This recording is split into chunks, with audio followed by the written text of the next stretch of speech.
Шавкат Рахмонов UFC-дің жартылай орта салмақтағы чемпиондыққа басты үміткер. 17 бой өткізіп, барлығын уақытынан ерте аяқтаған әлемдегі жалғыз жауынгер. Бүгінгі видеода біз Өзбекстанда туылып, қазақ елінің атын биік шыңға көтеріп, дүркіретіп жүрген жауынгеріміз туралы сөз қозғайтын боламыз.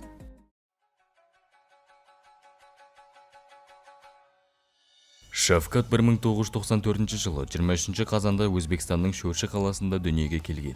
Көптеген адамдар Шавкаттың қай ұлт өкілі екенін білмей кейде өзбек деп шатастырады. Шавкаттың айтуы бойынша ол таза қазақ, шекті руы, кіші жүздің тумасы. Отбасындағы үшінші ұл. Шавкаттың өзінен үлкен екі ағасы және де қарындасы бар. Айтып өтетін жайт. Сора Рахмонова дәл қазір кәсіпқой MMA-да қазақстандық Найза промоушнде өнер көрсетеді. Шавкат бала кезінен бері спортқа жақын болған, және де өзінің айтуы бойынша спортсмен болғанды армандаған екен. Өзбекстанда Шавкат спорттағы алғашқы қадамын күреспен тайский бокста бастаған. Кейін Қарағандыға көшкесін Шавкат бокс және де боевой самбомен айналыса бастады. Өзінің айтуы бойынша сол кезде Шавкат ағаларымен қосылып базарда жұмыс істеген. Күндіз базарда, кешке жаттығу залында күн көріп жүрді. Кейін жас жауынгер 18 жасында толығымен MMA-ге ауысқан болатын.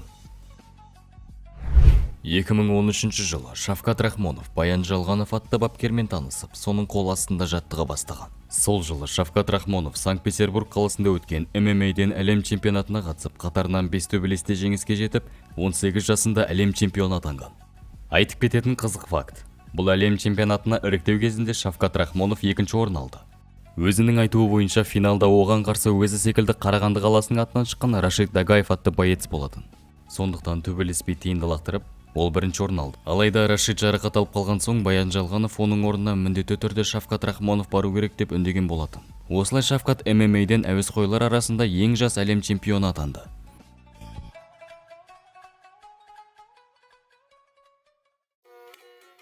2014 жылдың қазан айында Шавкат М1 промоушнінде өзінің кәсіпқой мансабын бастаған болатын. Оған қарсы Адам Цуров шыққан еді. Төбелес басталысымен Цуров бірден аяққа кіріп, күресе бастады. Осы мезетте Шавкат мойнынан ұстап гильотинаға шыққысы келді.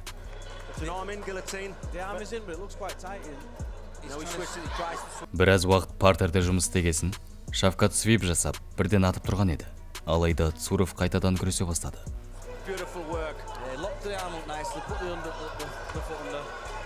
Осы кезде Шавкат контр соққы жасап, бірден армбарға шыққан болды.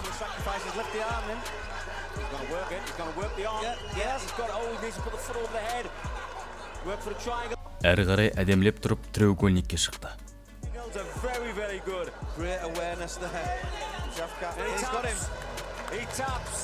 Дәл осылай Шавкат алғаш рет жеңіске жеткен еді. Бір ай өткен соң Шавкат Маркус Винисиусқа қарсы шыққан болатын. Бразилиялық капуэрист Шавкатқа қарсы бірден аяқтарымен соққы жасай бастады. Кейін сол қолымен соққы жасап, тейкдаунға дейін барған еді. Партерде пассивті жұмыс болған соң рефери боецтерді аяққа тұрғызған болатын. Осы кезде Шавкат толығымен қосылды. Неше түрлі соққымен қарсыласын мыжғылаған еді. Бразилиялық спортшы берілмей ұзаққа дейін барған.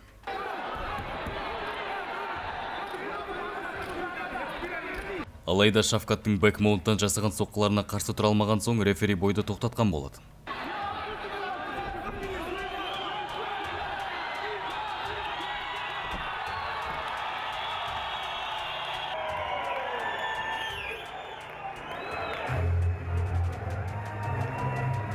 Келесі жекпе-жекті Шавкат Орынбор қаласында өткізді. Оған қарсы каратэден әлем чемпионы Бардаш Хирак шыққан болатын. Базасы каратист стойкада төбелессе еш мүмкіндігі жоғын біліп, бірден аяққа кіріп күресе бастады. Тіпті Шавкаттың өкшесін айналдырғысы келген.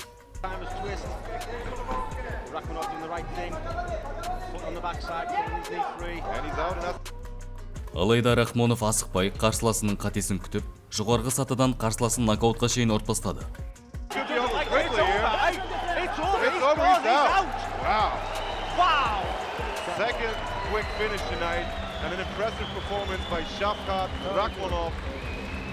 Шавкат 2 айдан соң Михал Винцек атты боецпен Астанада кездескен болатын. Бұл бой ұзаққа созылған жоқ. Бірден күресемін деген Польша азаматы 49 секундта гильотинаға ұсталып қалды.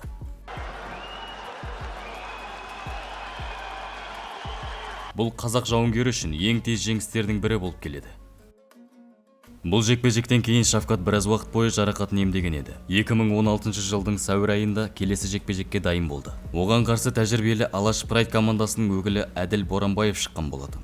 Баяу қарқында жүріп жатқан жекпе-жекте Шавкат өз әрекетін жасай бастады. Кейін екінші раундтың соңында Шавкат қарсыласының артына шығып, қылқындырып тастады.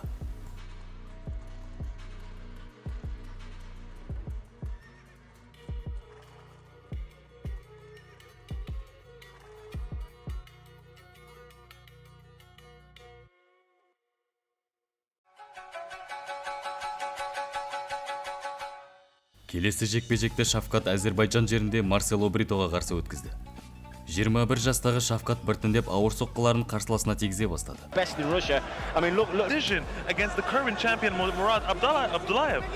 Ақырында Брито қарсы тұра алмай жеңілген болатын.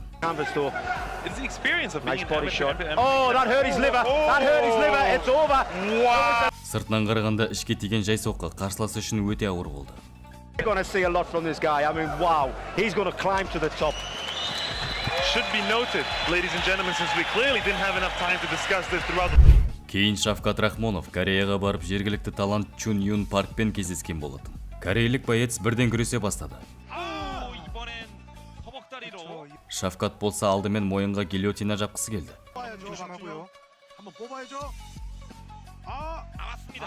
Кейін армбарға шыққан болатын. Алайда Парк жоғары сатыда жұмыс жасаған үшін алғашқы раундта басым түсті. Ал екінші раундта Шавкат клинчтен тейкдаун жасап, қарсыласының артына шығып қылқындырып тастады.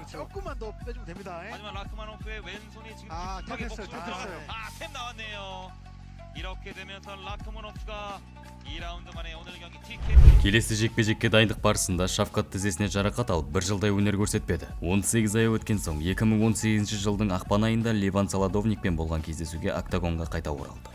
Солодовник стойкада көп тұрмай күресемін деген оймен клинчке шықты. Алайда Шавкат бірден контратака жасап, 2 рет тейкдаун жасады.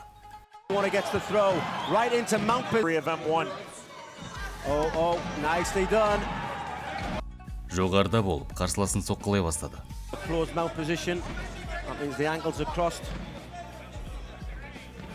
Екінші раундта Шавкат қарсыласына треугольник салып, 1 минут бойы осы күйде ұстап отырды.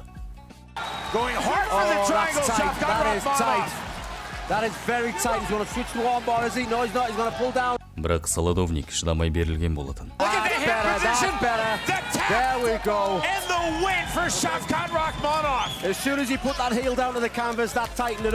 Осыдан соң Шавкат тәжікстандық Фаридун Адиловпен кездескен еді.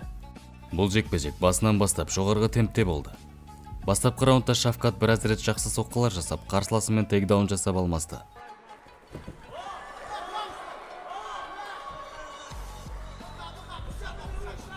Екінші раундта Адилов партерде жоғары шығып соққылай бастады.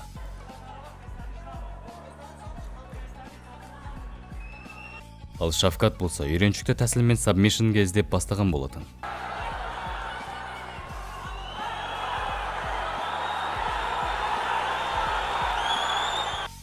Осыдан соң Адилов амплитудалы оверхендпен Шавкатты ауыр нокдаунға жіберген еді. Шавкат қиын күйге түсіп, раундтың соңына дейін аман қалды.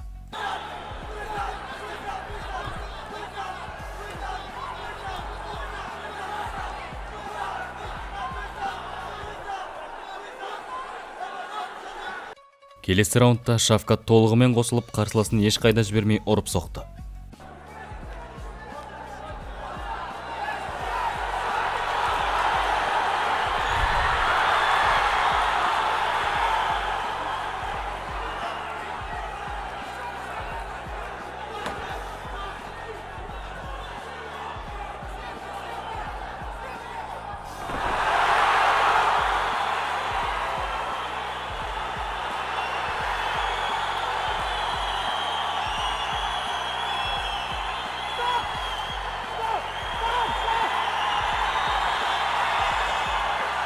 Осылай Шавкат қатарынан 9-шы жеңіске уақытынан ерте жетіп, Battle of Nomads промоушенінің чемпионы атанды.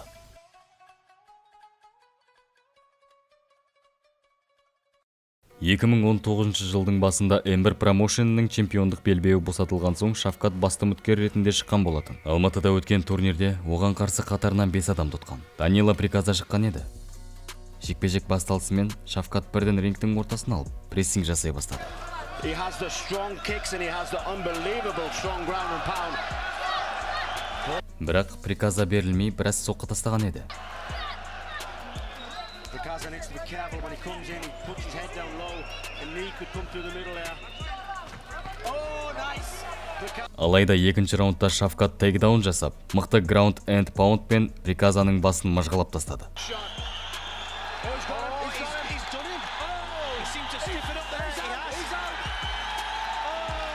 Осылай Шавкат Рахмонов М1 промоушенінің чемпионы атанды. Осыдан соң Шавкатқа бірден UFC-ден ұсыныс келген еді. Алайда Шавкат бас тартып, алдымен Қазақстанда М1 чемпиондық белбеуін қорғайын, кейін біртіндеп Болшынға да жетемін деген еді. Солай Тиаго Варижауға қарсы Астанада жекпе-жек өткізген болатын. Тәжірибелі бразилиялық боец Шавкатты нокаутпен ұтуға көздеп келді. Жекпе-жек басталысымен екі боец бірден жоғары темпте төбелесе бастады.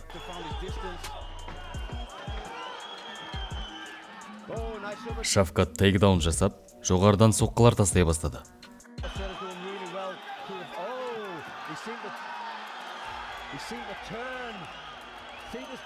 Раундтың соңына таман Шавкат аяғымен айналып теуіп, қарсыласын тұрған нокдаунға жібереді.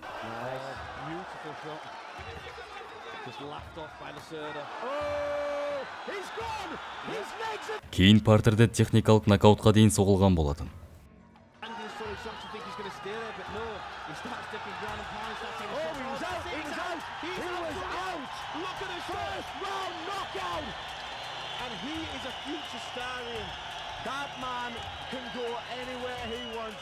Бір айдан соң Шавкаттың менеджері Саят Абдрахманов UFC-мен келісім шартқа қол қойғанын айтты. Егер Дамир Исмағұл UFC-дегі алғашқы қазақ болса, Шавкат Рахмонов алғашқы қазақ туын көтерген адам болды. Басында Шавкат Астанада өтетін UFC турнирінде дебют жасайтын еді.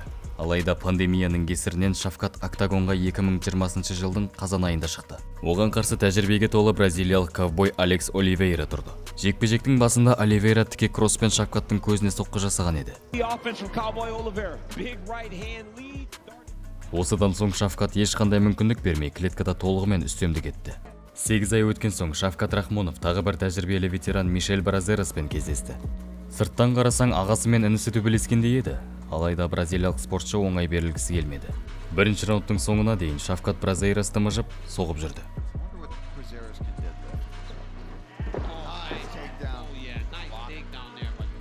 2022 жылдың басында Шавкат өзі секілді екі досрочно жеңісті келе жатқан Карлстон Харриспен кездесті. Шавкат біраз соққылармен керекті ара қашықтық тауып алып, айналып аяқпен соққылар жасай бастады.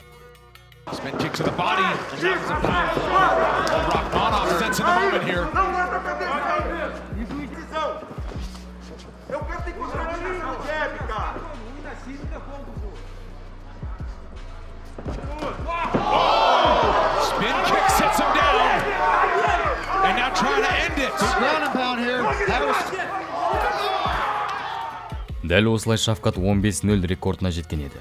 Ал өзі болса жартылай орта салмақтың рейтингінде 15-ші орында алып отырды. Келесі жекпе-жегін Шавкат 10-ші номердегі Нил Мэгниға қарсы өткізді. Шавкат раундтың басында Мэгнидің аяғын ұстап алып, тейкдаун жасады. Солай 4 минут бойы соққыларды жаңбыр секілді жаудыра бастаған болатын. Келесі раундта Шавкат қайтадан тейкдаун жасап, Мэгниді мыжғылай бастады.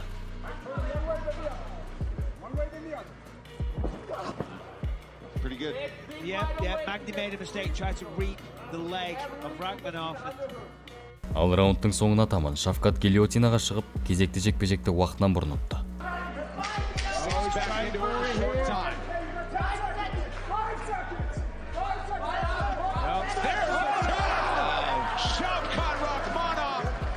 Солай Шавкат рейтингте 10-ші орынға көтеріліп, Стивен Томпсонды жұдырықтасуға шақырды.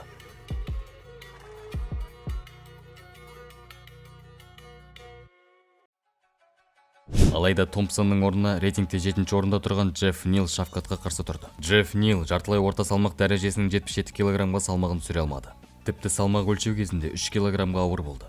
Көптеген эксперттер бұны читерлік әрекет, жекпе-жек кезінде әдейі басым болу үшін жасаған зат деп айтқан болатын. Бірақ Шавкат төбелестен бас тартпай қарсыластың 50% гонорарын алуға келісті. Жекпе-жек басталысымен екі боец бірден ауыр соққылар лақтырып алмасып отырды. Шавкат әрдайым прессинг жасап, клинчке тізесімен Нилдің ішінен жұмыс жасай бастады.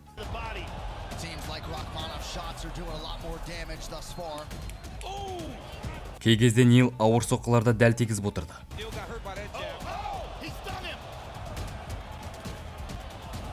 Келесі раундтан нағыз төбелес басталды. Екі боец жекпе-жектің темпін көтеріп, соққыларда дәл тигізіп келеді.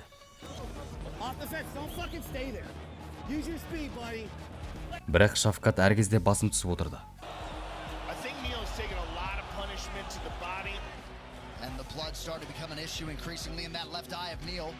Соңғы раундтың басында Джефф Нил соққысын дәл тигізіп, Шавкатты сілкіндіріп жібереді. Алайда Шавкат клинчте қорғанып, өзіне қайта оралады. Раундтың ортасында Шавкат дәл соққымен Джефф Нилді стоячий нокдаунға жібереді.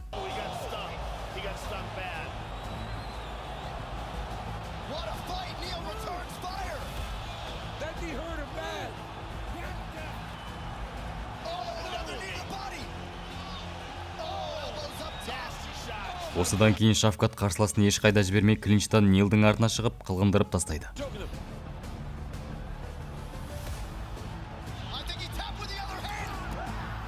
Осы жекпе-жек үшін екі жауынгер үздік төбелес атағына ие болып, $50,000 бонус алады.